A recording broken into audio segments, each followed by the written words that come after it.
Salatullah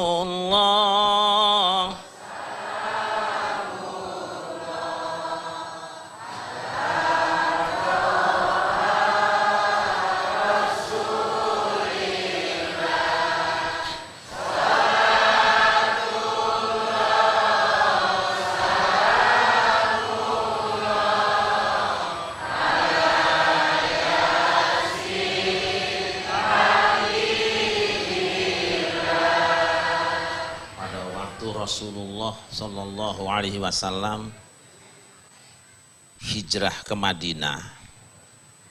Penduduk Madinah itu sedang banyak terlibat tawuran antar desa, konflik, padahal berada dalam satu negara. Mengapa ini terjadi? Karena fanatisme suku, fanatisme agama yang salah cara membawa. Beda suku berantem, beda turunan berkelahi, lain agama bunuh-bunuhan. Rasul datang ke Madinah, realitas itu yang dihadapi.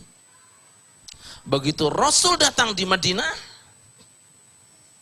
dibuat kesepakatan bahwa seluruh masyarakat Madinah, apapun sukunya, apapun agamanya, apapun klannya, kita membentuk satu negara, negara Madinah, di mana satu warga dengan yang lain saling menjaga dan saling melindungi dari pihak luar yang akan mengganggu ketentraman negeri Madinah.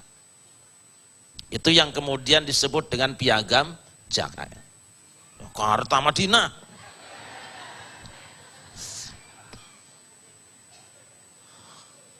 Orang Yahudi Madinah diganggu orang luar, umat Islam bantu, jangan kamu ganggu, ini bangsaku.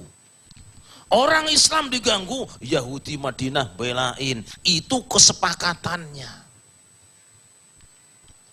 Nah, berkenaan dengan ini kemudian Allah mengingatkan dalam Quran.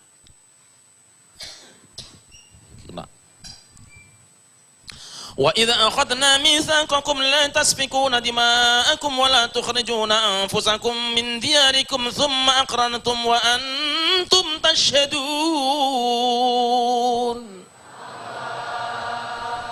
Dan ingatlah ketika kami ambil komitmen kamu semua, jangan kamu menumpahkan darah kamu sendiri dan jangan kamu mengusir dirimu sendiri dari rumah kamu. Waktu itu kamu setuju dan menyatakan janji setia.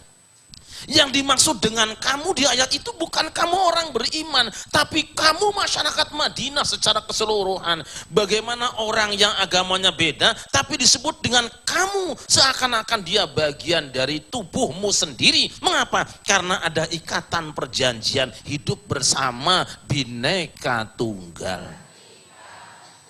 Ini bahwa kemudian orang-orang Yahudi diusir dari Madinah itu karena mereka melakukan pengkhianatan terhadap kebersamaan ini. Ketika mereka diganggu orang lain, umat Islam bahu-membahu, belo saudara bangsa kita. Giliran orang Islam diserang, malah mereka bantu mata-mata musuh. Allah kemudian berfirman, summa antum haula'i taqtuluna anfusakum wa tukhrijuna fariqam minkum diyarihim tadhaharu alaihim bil ismi wa iyyatukum salatu fadhum wa huwa muharramun alaikum ikhrajum afatu'minuna bi ba'dil kitabi wa takfuruna bi ba'd fama jazaa'u man yaf'alu dhalika minkum illa khizyun fil hayatid dunya wa yawmal qiyamati yuradduna ila asyaddil 'adzab wa ma Allahu bighafilin 'amma ta'malun. Ini harus dipercepat karena dulu waktu ngapalin saya begitu. Waktu ujian S1 itu harus setor 6 juz sekali duduk, coba. Setor hafalan 6 juz sekali duduk, kalau nggak ngebut nggak rapi itu. Kemudian mereka, antum, kamu semua, hei orang-orang itu, kamu malah membunuh dirimu sendiri. Maksudnya apa? Membunuh saudara bangsamu, kau khianati. Wa tukhrijuna fariqam minkum min diyarihim, dan kamu mengeluarkan sekelompok di antara kamu sendiri dari rumah mereka. Exodus. Lalu kamu kerjasama dengan musuh-musuh kamu. Lalu afatu'minuna bi ba'dil kitabi wa takfuruna bi ba'd. Apakah kamu beriman dengan sebahagian Alkitab? Perjanjian yang telah disepakati kamu teguhkan? Wa takfuruna bi ba'd, tetapi kamu mengingkari dan mengkhianati sebahagian kesepakatan kamu. Allah mengancam. Fama jazaa'u may yaf'alu dzalika minkum illa khizyun fil hayatid dunya. Tidak ada balasan orang yang melakukan pengkhianatan terhadap kebersamaan kita kecuali kehinaan di dunia ini, dan hari kiamat akan dikembalikan kepada siksaan yang paling pedih. Ditumpas di dunia ini, dikalahkan di dunia ini, bukan karena ideologinya semata, tapi karena pengkhianatannya. Saudara-saudara, kita ini bangsa Indonesia dibangun oleh aneka suku yang sudah bersepakat untuk membuat sebuah negeri dari Sabang sampai, dari barat sampai, ada yang dianggap masih penduduk dalam karena sudah duluan ada di sini walaupun tidak pernah mesen kepada Allah pengen lahir di sini. Ada Jawa, ada Sunda, Aceh, Padang, Batak, Madura. Ustaz Khalil, mana Bu? Orang Sunda, mana lagi? Sudah, Jawa sudah, yang belum? Wong Kito, orang Kito Galuh Orang Mandri Nah, ditambah juga penduduk yang termasuk belakangan datang, Arab, Cina, Eropa, Hindia, Aceh.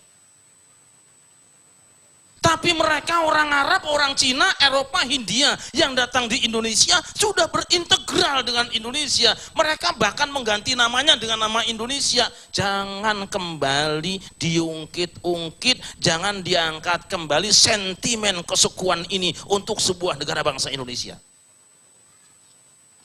Kita sudah bersatu dengan aneka ragam keagamaan di sini. Apa yang telah kita sepakati jangan dimunculkan kembali saat kamu kecewa, padahal itu sudah disepakati. Saya tidak bicara kemana-mana. Saya bicara kepada bangsa Indonesia yang ragam suku bangsa dan ragam agama, ragam keyakinan, juga ragam pakaiannya. Merah. Nah, ini kayaknya pendukung kemarin itu. Ketika kita sudah berkomitmen Bhinneka Tunggal Ika bahwa kita aneka ragam tapi satu juga, jangan angkat kembali sentimen kelompok, sebab ini akan merubuhkan rumah kita, akan membocorkan kapal kita. Jangan dengan dalih kebencian pada satu orang kita tidak adil bertindak. Jangan. Kalau kita melanggar konstitusi yang kita buat, khizyun fil hayatid dunya, kalah umat Islam. Jangan menjadi kelompok yang mengkhianati kesepakatan. Baik, pemirsa yang dirahmati Allah, itulah tadi Piagam Madinah adalah sebuah kesepakatan yang final. Begitu pula dengan Pancasila adalah sebuah kesepakatan final bagi perbedaan bangsa ini. Kita akan buka sesi tanya jawab pada segmentasi berikutnya selepas pesan-pesan yang berikut ini. Damai Indonesiaku. Saat ku ucap kata taubat, sebelum kau memanggilku kembali